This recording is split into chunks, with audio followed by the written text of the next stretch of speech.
Everyone tells you that the goal is to get rid of anxiety. That one day, if you work hard enough, think positively enough, or find the right solution, you'll finally feel at peace. But what if that search is the very thing keeping you trapped? What if anxiety was never your biggest problem? What if the real problem is the fear of feeling anxious again? Think about it for a moment. Maybe you've experienced this without even realizing it. Your heart beats a little faster. And before you can understand what's happening, another thought appears. What if this gets worse? You're sitting in a meeting, but instead of listening, you're paying attention to your breathing. You're driving home, but part of your mind keeps checking whether your heartbeat feels normal. You're having dinner with friends, yet you're silently wondering, what if I have a panic attack right here? Little by little, something changes. You stop living the moment, and you start monitoring yourself. That is where the real trap begins, because anxiety rarely steals your freedom by itself.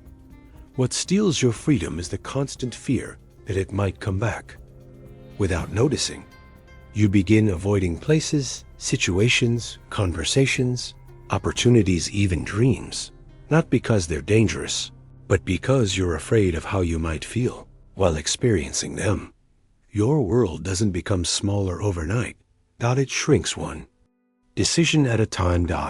And here's the strange part. The harder you try not to feel anxious, the more attention you give to anxiety.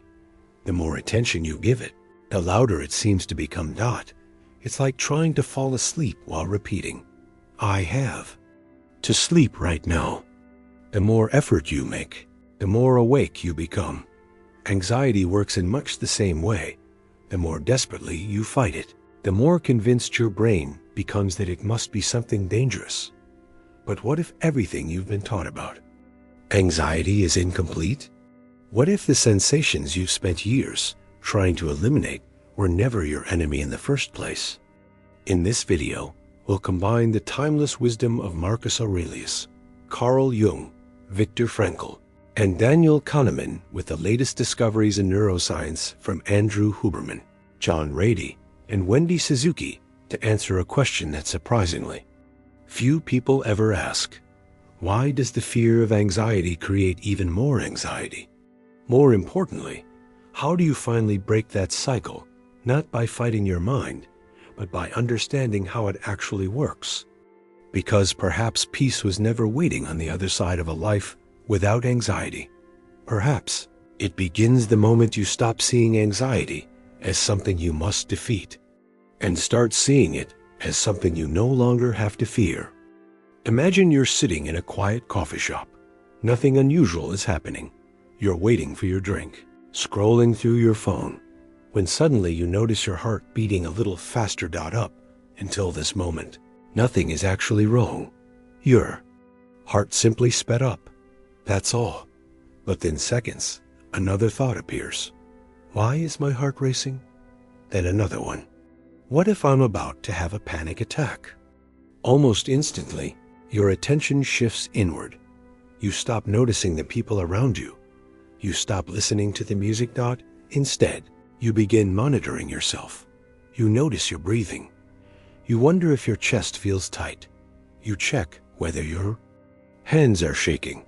The more you observe your body, the stronger every sensation seems to become. A few minutes later, you're convinced something is seriously wrong. But here's the question almost nobody asks. What actually happened first? Was it the anxiety, or was it your interpretation of the anxiety? This distinction changes everything. Because anxiety didn't suddenly become more powerful. Your brain simply decided that the sensation meant danger. Daniel Kahneman, one of the most influential psychologists of our time, explained that the human mind operates through two different systems of thinking. One is slow, analytical, and deliberate. The other is fast, automatic, and designed to make split-second decisions without conscious effort. That fast system evolved to keep our ancestors alive. If something moved in the bush thousands of years ago, stopping to analyze every possibility could have been fatal. Assuming danger first was often the safest strategy. The problem is that this ancient survival system is still running inside the modern brain. Only now, the threats have changed. Instead of reacting to wild animals or physical danger, your brain may react to an unexpected heartbeat, a stressful meeting, an awkward conversation, or even a random physical sensation. The mechanism is exactly the same. The trigger is different. And once your brain labels a sensation as dangerous, your body immediately prepares to protect you. Your heart beats faster. Your breathing becomes quicker. Your muscles tighten. Your senses become sharper. Your attention narrows. Not because your body is malfunctioning, but because it's doing exactly what it was designed to do. Imagine your home smoke detector. If someone burns a piece of toast in the kitchen, the alarm may go off. The alarm isn't broken. It's doing its job. Detected something that resembled danger and reacted immediately. Now imagine standing underneath that alarm, terrified by the sound itself. Instead of opening a window or recognizing what happened, you become convinced the house must be burning down. Your fear of the alarm becomes greater than the smoke that triggered it. This is surprisingly similar to what happens during anxiety. The original sensation, a racing heart, a warm face, a faster breath, is often harmless. But the meaning we assign to it transforms it into something much bigger. Instead of asking, "What's happening?" the mind immediately concludes, "Something is wrong." And once that belief takes hold, your body responds as if the danger were real. This is where the cycle begins. The anxious sensation creates a fearful thought. The fearful thought creates more anxious sensations. Those stronger sensations appear to confirm the original fear. Within minutes, you've created a loop that feels impossible to escape. Marcus Aurelius understood this principle nearly 2,000 years before neuroscience gave it a scientific explanation. He repeatedly reminded himself that human beings often suffer more from their judgments than from reality itself. Events are one thing. The meaning we attach to them is something entirely different. When we confuse the two, we create unnecessary suffering. Think about how often this happens in everyday life. You send an important message and don't receive a reply for several hours. One interpretation says, "They're probably busy." Another says, "I must have said something wrong." The situation is identical, only the story changes. Or imagine waking up in the middle of the night with your heart beating quickly. One person thinks, "That was a strange dream." Another immediately wonders, "Is something wrong with my heart?" Again, the body hasn't changed. The interpretation has. An interpretation has consequences. The brain doesn't react only to reality. It reacts to what it believes reality is.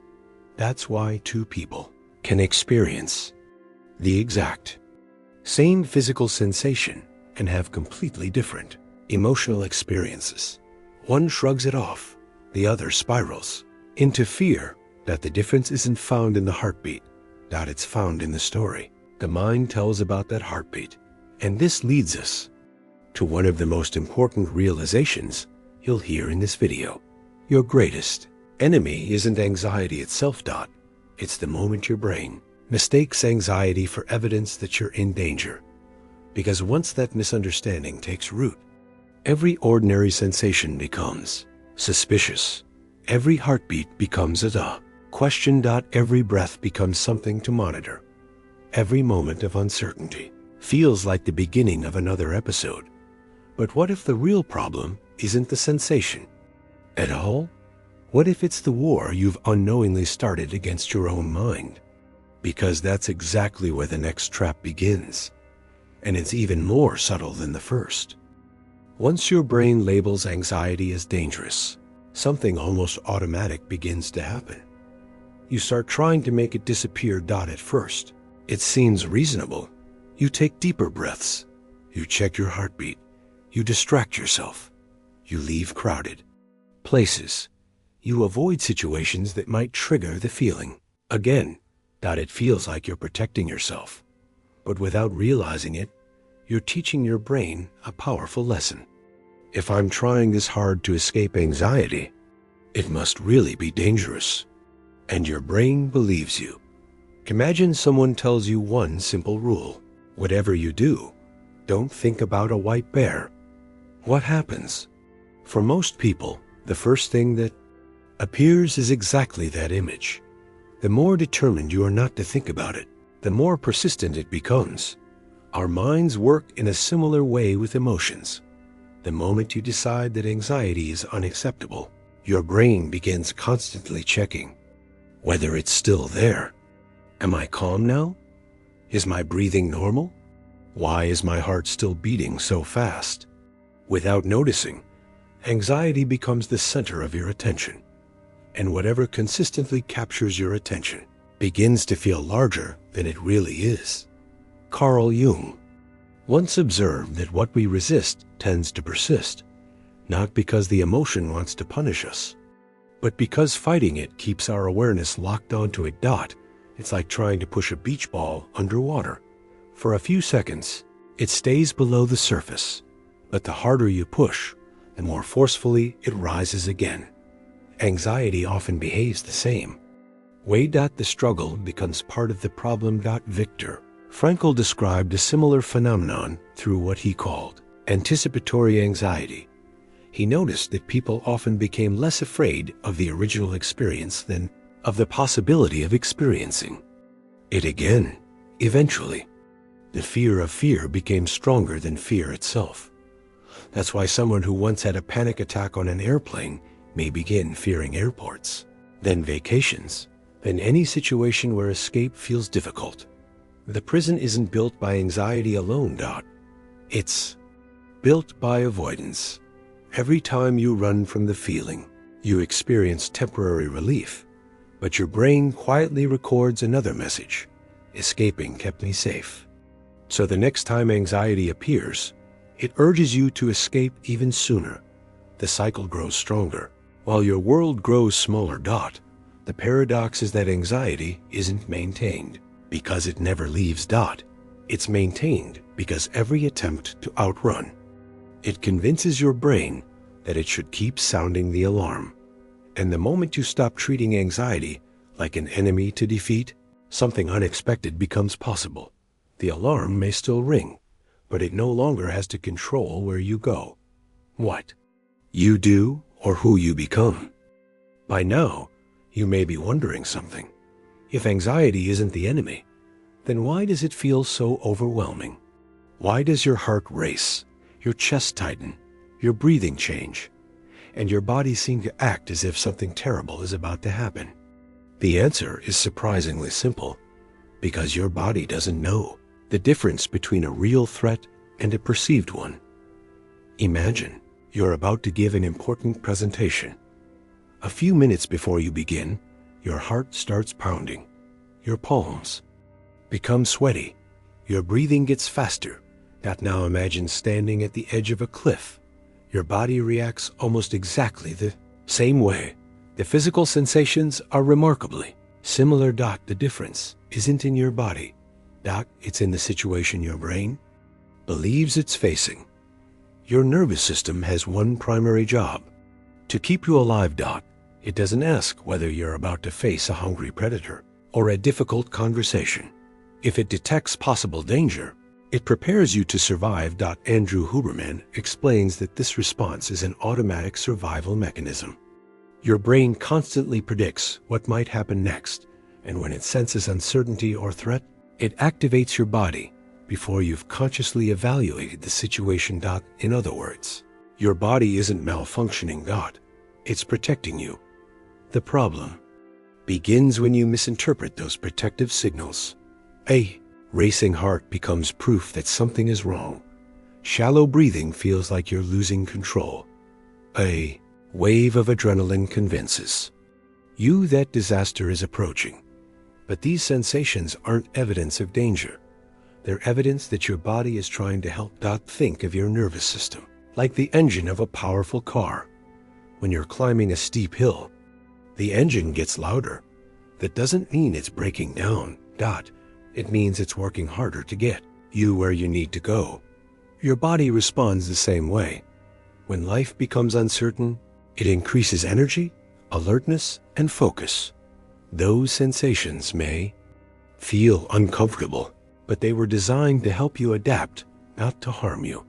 The moment you stop treating every anxious sensation as an emergency, something begins to change. Your body no longer has to convince you that you're safe. And once that battle starts to fade, your nervous system slowly begins to settle. The question is no longer, how do I stop feeling anxiety? It becomes, how do I teach my brain that these sensations are not a threat? Because that's where real recovery begins. One of the biggest misconceptions about anxiety is believing that healing happens only inside the mind. We spend countless hours trying to think differently. We search for the perfect explanation. We analyze every emotion. We argue with every anxious thought, yet somehow the fear remains. That's because anxiety is not just a story your mind is telling. It's an experience your body is living. When your nervous system believes you're in danger, logic has very little influence. You can repeat, "I'm safe," over and over again. But if your body still feels threatened, your brain will continue searching for reasons to justify that feeling. This is why lasting change rarely begins with convincing yourself. It begins with giving your body a different experience. Andrew Huberman explains that the nervous system is constantly collecting information from the body to determine whether the environment is safe or dangerous.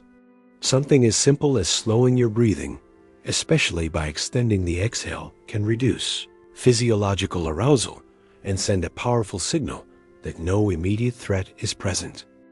Think about how differently you breathe when you're terrified compared to when you're completely relaxed. Your brain notices that difference too. Breathing isn't just a consequence of your emotional state. It's one of the signals that helps create it. The same principle applies to movement.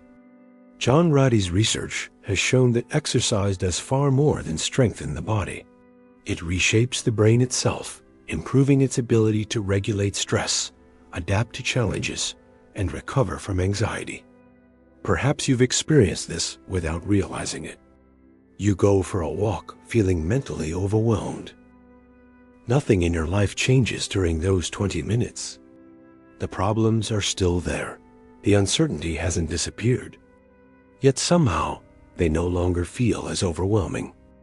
Not because you solved them, because your nervous system stopped treating them as immediate threats. Every walk, every slow breath, every night of quality sleep, every moment you choose to stay present instead of escaping. These are not small habits. They are repeated conversations with your nervous system. Each one quietly says, "We're okay." Over time, those conversations become evidence. Evidence that your body can experience discomfort without needing to sound the alarm. Wendy Suzuki offers an interesting way of looking at anxiety. She suggests that the same biological energy we often label as anxiety can also become focus, motivation, and resilience. The sensation itself isn't always the problem. The meaning we attach to it often is. This is why healing isn't about forcing your body to stop reacting. It's about teaching your brain that not every surge of adrenaline requires protection. Little by little, the body begins to trust what the mind has struggled to believe all along. That discomfort does not always mean danger. And once that lesson starts taking root, something remarkable happens. Instead of spending all your energy trying to feel safe, you begin using that energy to actually live. At some point, almost everyone who struggles with anxiety asks the same question: when will I finally stop feeling this way? It seems like a reasonable question. But hidden inside, it is an assumption that keeps many people trapped. The assumption that life can only begin once anxiety is gone. So they wait. They wait to feel confident before speaking up. They wait to feel calm before traveling. They wait to feel certain before taking chances. They wait for the perfect emotional state before they start living. The problem is that anxiety rarely disappears because we wait. More often, it grows stronger while life grows smaller. Viktor Frankl understood something that most of us only realize much later. He believed that human beings are capable of enduring extraordinary discomfort when they have a reason that feels more important than the discomfort itself. Meaning doesn't remove fear. It changes its place in your life. Think about a parent rushing into a burning house to save their child. Fear is still there. Their heart is racing. Their body is screaming at them to run away. But for a brief moment, love becomes louder than fear. The fear hasn't disappeared. It has simply stopped being the most important voice. The same principle applies to anxiety. The goal isn't to wake up one morning and never feel anxious again. The goal is to build a life where anxiety is no longer making your decisions. Marcus Aurelius often reminded himself that while we cannot control everything that happens to us, we always have influence over the way we choose to respond. That distinction changes everything. You may not choose the thoughts that suddenly appear in your mind. You may not choose the sensation of your heart beating faster. But you can choose whether those moments become a reason to stop. Every time you move towards something that matters, despite feeling anxious, you teach your brain a lesson it could never learn through reassurance alone. You begin proving, not hoping, that discomfort is survivable. Little by little, anxiety stops feeling like a wall dot. It becomes background noise, sometimes louder, sometimes quieter, but no longer powerful enough to decide where your life ends. Perhaps courage was never the absence of fear. Perhaps courage is simply refusing to let fear become the author of your future. And when purpose becomes stronger than protection, anxiety finally loses the role it was never meant to have, the role of deciding how fully you're willing to live. If you've made it this far, you may have noticed something surprising. Throughout this journey, we never searched for a way to eliminate anxiety. Instead, we searched for a way to change our relationship with it. And that may be the most important distinction of all. For so long, you've probably believed that anxiety was the obstacle standing between you and the life you wanted. But what if the obstacle was never anxiety itself? What if it was the belief that you couldn't live until anxiety disappeared? Think about how many moments have been stolen not by anxiety, but by the fear of experiencing it. The trip you postponed got the opportunity you declined. The conversation you avoided. The dream you convinced yourself could wait. Little by little, your world became organized around one goal. Don't feel anxious. But the human mind was never designed to find freedom by avoiding discomfort. It finds freedom by discovering that discomfort is survivable. Carl Jung believed that what we reject gains power over us, while what we are willing to face gradually loses its grip. The same is true for anxiety. The moment you stop treating it like an enemy, it stops demanding all of your attention. It becomes just another human experience, sometimes unpleasant, sometimes inconvenient, but no longer the center of your life.